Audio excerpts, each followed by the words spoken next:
Hello folks, today we are delving into a horrifying incident that has rocked Russia to its core. Amid the Russian-Ukraine war, one of the biggest attacks on Russia since the deadliest attack on 2004 Belson school siege, which was carried out by members of Chechen armed groups seeking Chechenia's independence from Russia. The siege killed 334 people, including 186 children. Now, a heinous act on 22nd March. Several masked gunmen in camouflage opened fire with automatic weapons on terrified spectators.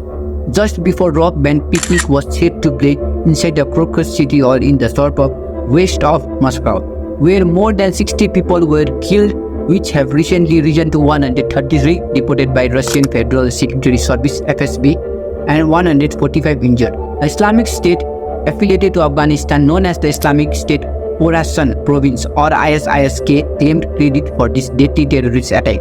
The US government warned Russian authorities in accordance with its long-standing duty to warn policy. There are channels through which intelligence is shared between countries, even those they are not allies, especially when it's related to possible attacks on civilians. If we look back in history, several times by USA warning to Russia and vice versa, they have stopped terrorist attacks in their country.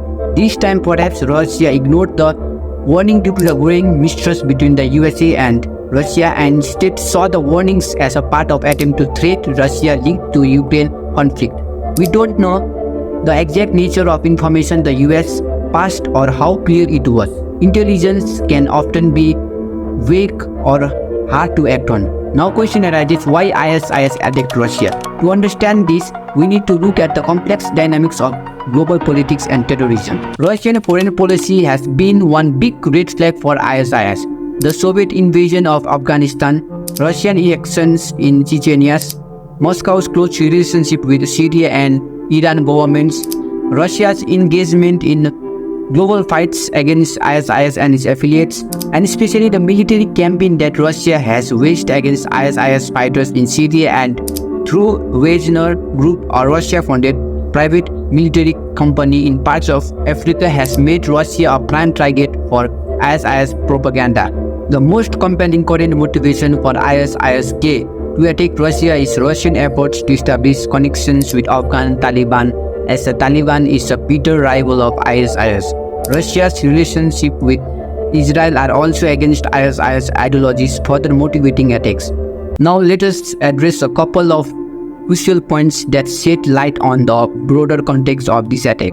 Firstly, ISIS has regrouped into a formidable force in Afghanistan and other regions, posing a challenge to global counterterrorism efforts. Despite setbacks in Syria and Iran, ISIS remain ideologically powerful, though not as strategically dominant as before. Secondly, the rise of ISIS amidst global geopolitical competition presents a daunting challenge for counterterrorism efforts, which have often taken a backseat to other priorities.